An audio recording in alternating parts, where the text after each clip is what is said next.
بسم الله الرحمن الرحيم فإن كذبوك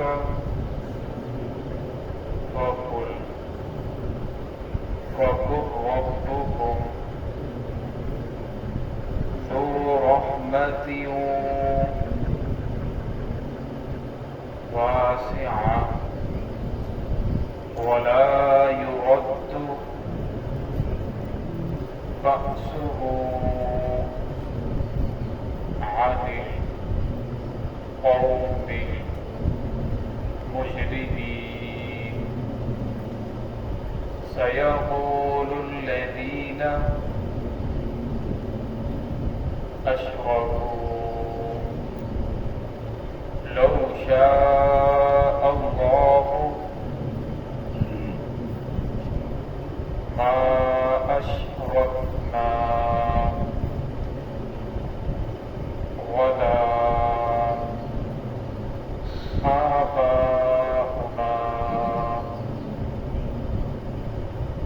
ولا حرمنا من شيء كذلك كذب الذين من قبلهم حتى ذاقوا بأسنا قل هل عندكم من علم فتخرجوه لنا إن تتبعون إلا الظن وإن أنتم إلا تخرصون. بسم الله الرحمن الرحيم فإن كذبوك فقل ربكم ذو رحمة واسعة ولا يرد بأسه عن القوم المجرمين سيقول الذين أشركوا لو شاء الله ما أشركنا ولا آباؤنا ولا حرمنا من شيء كذلك كذب الذين من قبلهم حتى ذاقوا بأسنا قل هل عندكم من علم فتخرجوه لنا إن تتبعون إلا الظن وإن أنتم إلا تخرصون. فإن كذبوك بس اگر یہ لوگ آپ کو جھٹلا رہے ہیں فقل ربكم بس کہہ دیجئے تمہارا رب ذو رحمت واسعہ وسیع رحمت والا ہے، بڑی رحمت والا ہے، ولا يرد بأسه عن القوم المجرمين اور نہیں لوٹا سکتے وہ عذاب مجرم قوم سے، یعنی مجرم قوم اپنے عذاب کو ٹال نہیں سکتے. سيقول الذين أشركوا ان قریب کہیں گے وہ لوگ اشرکو جنہوں نے شرک کیا لو شاء اللہ اگر اللہ رب چاہتے ما اشرکنا ہم شرک نہ کرتے ولا آباؤنا نہ ہمارے باپ دادا شرک کرتے ولا حرمنا من شیء اور نہ ہم کسی چیز کو حرام کرتے. کذالک کذب الذین من قبلہم اسی طرح جھٹلایا ان لوگوں نے من قبلہم جو اس سے پہلے گزر چکے حتی ذاقوا بأسنا حتیٰ کہ انہوں نے چکھا پھر عذاب کو. قل هل عندکم من علم کہہ دیجئے کہ تمہارے پاس من علم میں سے کوئی چیز ہے فتخرجوا لنا تو اس کو لے آؤ دلیل لے آؤ ان تتبعون اور نہیں فرمایا وہ اتباع کر رہے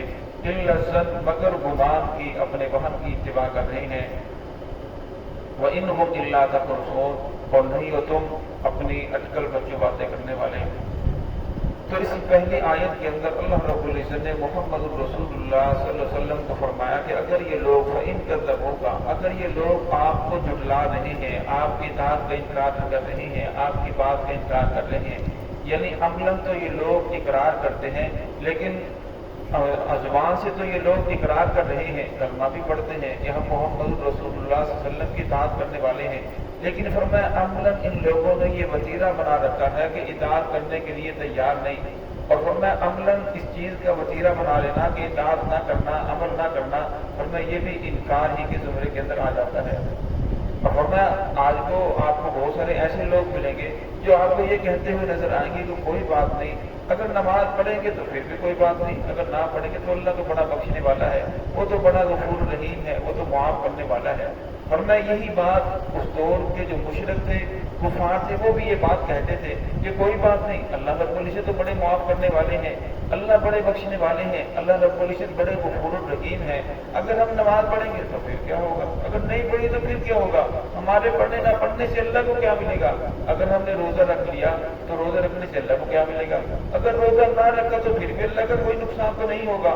اگر ہم نے کسی تھوڑی سی رشوت لے لی تو اللہ تو بڑا بخشنے والا ہے، اللہ بڑا غفور رحیم ہے، اللہ رب العزت معاف کر دیں گے۔ فرمایا ان لوگوں نے یہ نظریہ بنا رکھا تھا، پھر اس نظریے کے تحت لوگوں کا مال میڈا کر رہے تھے، لوگوں کی تکلیفوں بھی پہنچا رہے تھے، کیوں ان کا نظریہ یہ بن چکا تھا کہ کوئی بات نہیں، اللہ رب العزت معاف کرنے والے ہیں۔ تو اس آیت کے اندر اللہ رب العزت فرمایا کہ جو لوگ آپ کو یہ بات کہتے ہیں ان کو بتا دیجیے فَإِن كَذَّبُوكَ، اگر یہ لوگ آپ کو جھٹلا رہے ہیں، آپ کی اطاعت سے انکار کر رہے ہیں، فَقُلْ،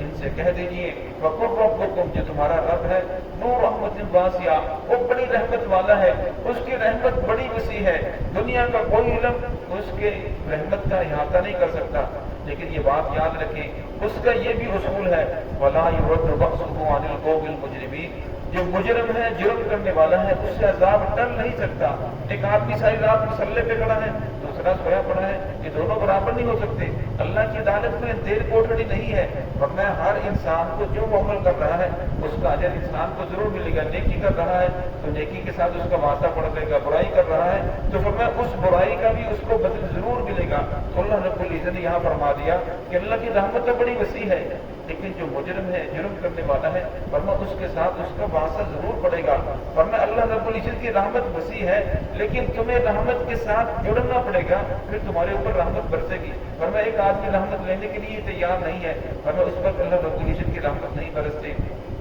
سَيَقُولُ الَّذِينَ أَشْرَكُوا لَوْ شَاءَ اللَّهُ، فرمایا ان قریب آپ کو کہیں گے وہ لوگ اگر اللہ نے چاہتا تو ہم شرک نہ کرتے، وَلَا آبَاؤُنَا، ہمارے باپ دادا شرک نہ کرتے، وَلَا حَرَّمْنَا مِن شَيْءٍ، اور نہ ہم کسی چیز کو حرام کرتے کہ ہم نے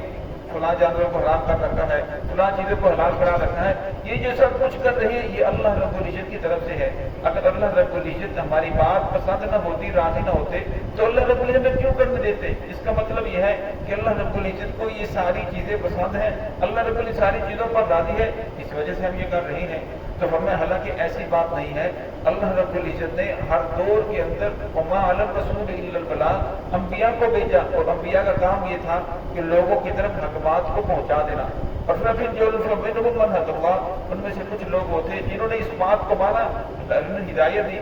اور کچھ لوگ ایسے تھے جنہوں نے بات کو نہیں مانا، اور میں جنہوں نے بات کو نہیں مانا ان پر اللہ رب العزت کی پکڑ آئی، اللہ رب العزت نے انہیں دنیا کے اندر بھی ذلیل و خوار کیا اور آخرت کے اندر بھی ذلیل و خوار ہوں گے۔ تو اسی طرح یہاں اللہ رب العزت فرمایا فمن شاء فلیؤمن ومن شاء فلیکفر، 15 پارے کے اندر ہے کہ اللہ رب العزت نے بندے کو اختیار دیا ہے، عقل دی، سمجھ دی، انبیاء بھیجے، کتابیں نازل فرمائی، پھر اللہ نے بندے کو اختیار دے دیا، جس کا جی چاہے ایمان لے کر آئے، جس کا جی چاہے کفر اختیار کرے۔ اور میں ایسا نہیں ہو سکتا ہے کہ اللہ رب العزت بندوں سے برائی کا مادہ ہی ختم کر دے، انسان انسان ہی نہیں بلکہ فرشتہ بن جائے، یہ فرشتوں کی صفت ہے، اگر وہ برائی کرنا بھی چاہیں تو کر نہیں سکتے۔ لیکن فرمایا اللہ رب العزت نے انسان اور جنات کے اندر دونوں مادے رکھے ہیں، پھر انسان اور جنات کو اختیار دیا ہے، جس کا جی چاہے ایمان لے کرے، جس کا جی چاہے کفر اختیار کرے۔ اور ساتھ اللہ نے یہ بھی فرما دیا فَلَا يَرْضَىٰ لِعِبَادِهِ الْكُفْرَ، اللہ رب العزت اپنے بندوں کے کفر پر راضی نہیں ہے، اللہ رب العزت کو کفر پسند نہیں ہے۔ تو یہاں اللہ رب نے یہ فرمایا یہ جو لوگ تم جس برائی کے اندر ملوث ہو، فرمایا یہ اللہ رب العزت کی طرف سے ڈھیل ہے، اللہ رب کی طرف سے مہلت ہے، وَكَذَٰلِكَ كَذَّبَ الَّذِينَ مِن قَبْلِهِمْ، اور میں اسی طرح جھٹلایا تھا ان لوگوں نے جو ان سے پہلے گزر گئے، وہ بھی یہی کہتے تھے، جب ان لوگوں نے یہی کہا حَتَّىٰ ذَاقُوا بَأْسَنَا، ورنہ پھر ان لوگوں نے چکھا عذاب کو، پھر عذاب کے ساتھ ان کا واسطہ پڑا، جب اللہ رب العزت کی پکڑ آئی، اللہ رب العزت کا عذاب آیا، کچھ وہ تھے جنہیں اللہ رب العزت زمین کے اندر دھنسا دیا، کچھ کو پانی بہا کر لے گیا، پانی کے اندر غرق کر دیا، کچھ آسمان سے پتھر برسے، ورنہ اس طرح مختلف عذاب کی شکلیں آئیں اور اللہ رب العزت نے ان تمام کے تمام کو ختم کر کے رکھ دیا۔ پھر اگر شاہ فرماتے ہیں قل هل عندكم من علم فتخرجوا لنا، محمد رسول اللہ صلی اللہ علیہ وسلم سے فرمایا کہ ان سے کہہ دیجئے میرے پاس جو علم ہے یہ براہ راست اللہ رب کی ذات سے میں نے لیا ہے، اور تمہارے پاس جو علم ہے فتخرجوا لنا، کوئی دلیل ہے تو لے آؤ اس اپنے عمل کے اوپر جو تم کر رہے ہو، اس کے اوپر کچھ دلیل پیش کرو۔ ان تتبعون الا الظن، اور میں وہ لوگ نہیں اتباع کرتے مگر گمان کی، دل کے اندر جو بات ہے بس اسی کے پیچھے چل رہی ہے۔ وَإِنْ أَنْتُمْ إِلَّا تَخْرُصُونَ، اور ورنہ وہ لوگ اپنی زبان اپنے دماغ کے طور پر اپنی باتوں کو جو بات زبان کے دل کے اندر آ رہی ہے وہی باتوں کو آگے چھوڑتے چلے جا رہے ہیں۔ یہ بات بہت اہم ہے جو اللہ رب العزت نے یہ آخری ٹکڑے کے اندر بیان کی، ورنہ تم سے پوچھا جائے گا کہ یہ جو لوگ جو بھی تم عمل کر رہے ہو کیا تمہارے پاس اس کی کوئی دلیل ہے؟